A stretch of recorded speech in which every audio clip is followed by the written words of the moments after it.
Today on CityCast Boise, listen, our city is great and we love it, but it's not perfect. My favorite haters, Julia Green and Frankie Barnhill, are with me, and we're breaking down the best spots in Boise to take someone for a bad time.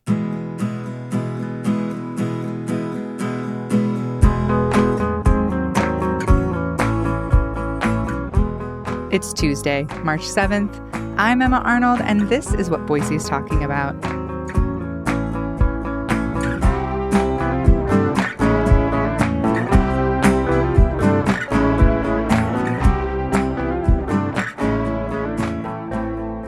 Hi, Julia. Hi, Frankie. Hi. Emma, let's talk hate.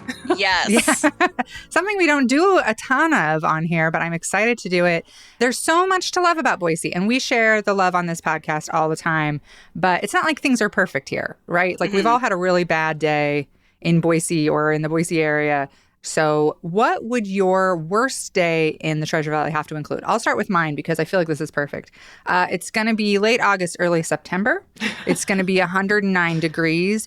I'm going to say September because 109 degrees where you're like, no, technically this should feel like fall. I'm over it. Like you've already survived July and August. It's going to be over 100 degrees. It's going to be smoky.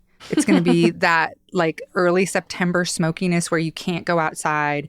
I'm going to be driving downtown to pick up one of my kids and accidentally get caught in BSU football traffic, where I'm like, why did I take Broadway? What am I doing? Yep. And that's probably enough for me to have the worst possible Boise day is smoke, the traffic, and the heat.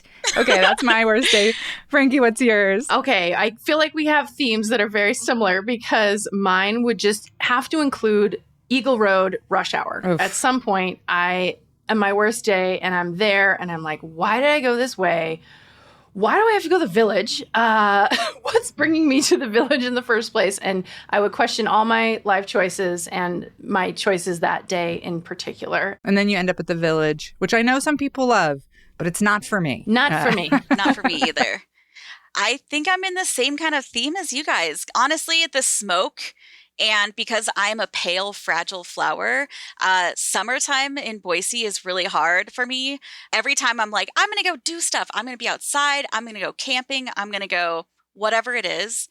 It pretty much turns out that I just stay inside in the air conditioning all summer long. And I don't enjoy the outdoors as much as I would like. Yeah, the last few summers have felt like that. Like last summer, I was like, I can't wait to get out there. And then I was like, oh, it's 109 and you can't breathe and it's terrible air quality. I would tag on just because like if you've lived here a while, this is a new experience. I realize people from bigger cities are like deal with it. But like my worst day then would include being like, ooh, I know, I'm going to go up to Kirkham or something to like a popular fun spot that I used to go to. And then you get there and you're like, oh, there's 90 people here.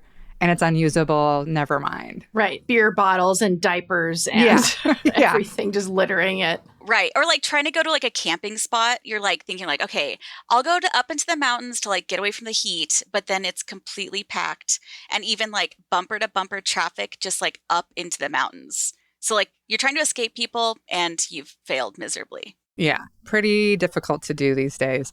Well, let's really put this into practice, okay? I have some scenarios to throw at you, and here are the rules. You can choose any time of year, but it has to be activities that would happen on the same day, and you get to plan a whole day with like 2 to 3 activities that are like hateful. So, Julia, let's start with you, okay? Okay. Here's your scenario. Your middle school bully messages you on Facebook now that your art is all over town and you're kicking ass in your career. And they're like, hey, long time no see. Let's get together. Where do you take them? Okay. So first things first is I'm hopping into a time machine to 2010. Okay. Just because I can think of like peak everything I hated in Boise is like 2010 Boise. So first, I'm making them drive and I'm going to make them pick me up in Columbia Village on a Saturday morning in the summer. Amazing. When there is a soccer game happening at the Simplot Sports Complex. There are 500 vans filled with raging, screaming kids and angry soccer moms. Dealing with all of that traffic, it's just like absolutely bananas. So from there, I'm going to take them to the Boise watershed. And if you don't know what the watershed is, there is an educational facility, but that is where everything that you flush down the toilet goes to get processed. And if peak summer heat and like the smell of everything just like hits you in the face like a brick wall. We're going to do the whole experience at the watershed though. And this includes a tour to see like everything. And it's disgusting. So yeah, even though that's torture for me, I know it's torture for them. So after it's like, we've dealt with the heat, we're hungry, we're tired, all of that, we are going to go to Bitter Creek. In 2010. You're saying 2010 Bitter Creek. 2010 Bitter Creek. Oh, okay. So back then, Bitter Creek used to be seat yourself. And they used to have entirely too many tables. It's not like this anymore. It's much nicer now. It's well managed. It's great. But back then, you would find a seat somehow, and then the wait staff would not see you seat yourself. And so you would sit there for like 30 minutes trying to get someone to bring you a menu. And then when they finally would see you, they just bring you a drink menu and they don't bring you a food menu. Once you get food and drink, it's good. Like everything's golden. But it's that first part, like I can't tell you how many times I was just like, why do I keep coming back here? Like, why? Why? And then I think to like end the day, even though this would be torture for me, but I was honestly thinking taking them to the bars at 6th and Main. Not my ideal situation. Just too many people, too many bedazzled jeans, because once again, this is 2010. Yes. Too many like knockout shirts and like weird like faux tattoo things going on and bad music. But the problem is my like junior high bully, this is like something that they would totally be into. Yeah, they would love it, I would assume. Yeah. Yeah. So you're just tormenting yourself. I'm tormenting myself. I figure it's payback for like taking them to the watershed. All right. Well, Julia, that is very effective, although I do feel like you ended up punishing yourself more than your bully. I know. I'm a little too nice. Which is honestly on brand for you. I know. Like it is a little on brand. Like I might have to torture myself to maybe also torture the other person. Yeah.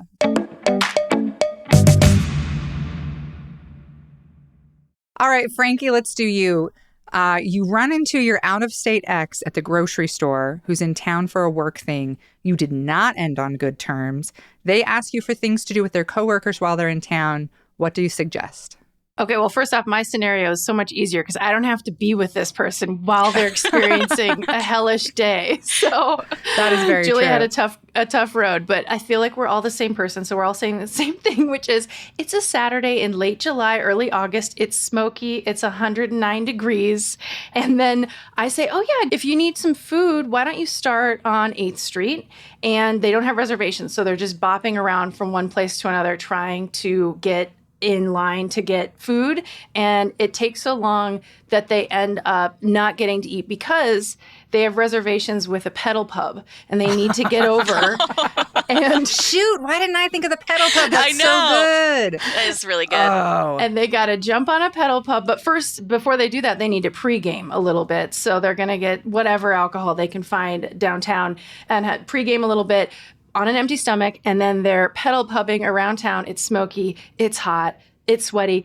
And the best / worst thing about it is that the person that they brought to plug in their music, the person insists that they have this great playlist, and it's Skrillex. It's just Skrillex the whole day. And so they get way too drunk, way too fast on an empty stomach. It's hot and nasty out. And then they take a drive, an Uber, up to Table Rock for a hike at 3 p.m. Yeah. The heat of the day really is just really bearing down on them. And then... Are you trying to murder this person? I know. That's what it sounds like. It kind of feels like I'm really getting like close to that, right? Is this a true crime podcast now? How Did You Murder by Frankie Barnhill.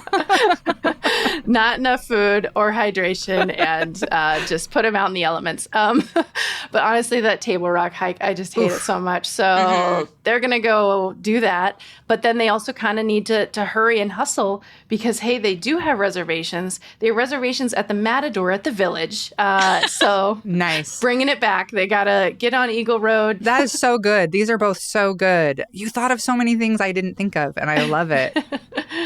Emma, what's your scenario? My scenario is I'm no stranger to online trolls. I always have a ton of people kind of hassling me and stuff. And they always make time in the day to make me try to feel bad. It doesn't work because I just block everybody. I'm ruthless that way. But I have over the years had a couple of trolls who are like really relentless, who will like make new accounts and just continue to hassle me across platforms and will like, just go out of their way to be bastards. So they're DMing me on Instagram about where should they take a first date. So they took a quick break from hassling me to ask for a little bit of advice on where to take a first date, a Tinder date. So this is what I have them do. I tell them to get up really nice and early, okay? I tell them women love an early morning date. And I tell them to take this date at like 7 a.m. to Rise and Grind on 6th Street. Which is near Trader Joe's. And I tell them to go in and get some coffee. But here's the funny thing, which I learned when I went in there to grab a cup of coffee when I was trying to vote at the Basque Center recently. There's no coffee at the Rise and Grind. Surprisingly, there is no coffee at the Rise and Grind. In fact, it is like a protein shake, nutritional place. And when I asked for a cup of coffee, they were like, we don't have coffee. We have something similar to coffee. So I tell them if they don't have coffee, order the thing that they say that is like coffee adjacent, which is a cup of sludge, as far as I can tell. It's not, there's no caffeine in it, just maybe chia seeds or something. So they don't get coffee. They get a cup of sludge. And from there, I tell them, oh my gosh, you have to walk over to the best place in Boise, which is the Selfie Museum. Girls love a selfie museum. So with their cup of sludge, no coffee, not caffeinated, early on a Thursday morning, they walk over to the Selfie Museum. They take a bunch of selfies. By then, they're hungry. And I'm like, I want this to be an all-day date for them. I tell the guy, what girls love is when you really fill a Thursday for them, right. Just start to finish from the moment they're awake. So then for lunch, I tell them, you got to try out this place downtown. It's right, walkable, super easy to get to from the Selfie Museum. You got to try the Pita Pit. The Pita Pit, I have gotten food poisoning at 4 times in my life and is kind of known for that, like a late night option when you're downtown a little hammered, but definitely maybe going to get some diarrhea. So I send them to the Pita Pit. They order there. They eat lunch. It's about 1:30. They start feeling pretty nauseous. And I say, well, then the next thing you got to do is you got to take her on a tour to Julia Green's hometown, take her out to the Beet Factory, drive her around there while you're already got a bunch of Pita Pit in your stomach and you're feeling a little queasy. You haven't had any caffeine. You drive out to the Beet Factory. They probably do a tour. I don't know, but I know it smells pretty bad out there. And it smells bad. It's real bad. And and I feel like from there, they have to part ways because they both get pretty serious food poisoning. And that's the end of the date. I like it. It's pretty good. I think it's pretty good. I love that you've answered one of my burning questions, which is what the hell is Rise and Grind? Now I know. No coffee, even though you would think so with that name. Yeah, they maybe now have coffee. But when I was in there, I was so, it was one of the most angry times I've ever been at Boise, where I was just like, you cannot open a shop called the Rise and Grind in downtown Boise and not have coffee. I wanted to call the mayor. Something needs to be done about it. So, all right, let's wrap up here. This was a ton of fun. And I hope for their sakes, your bullies and your exes, they stay the heck out of our town. Yes. Thanks so much, Emma. Thank you.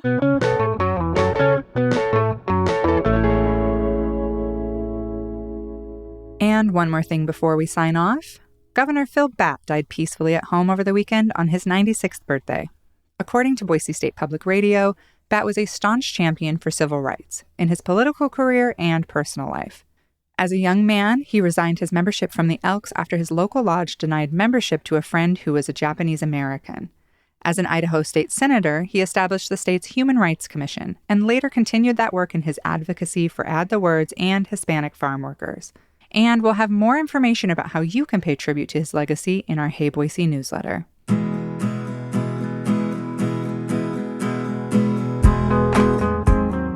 That's all for today here on CityCast Boise.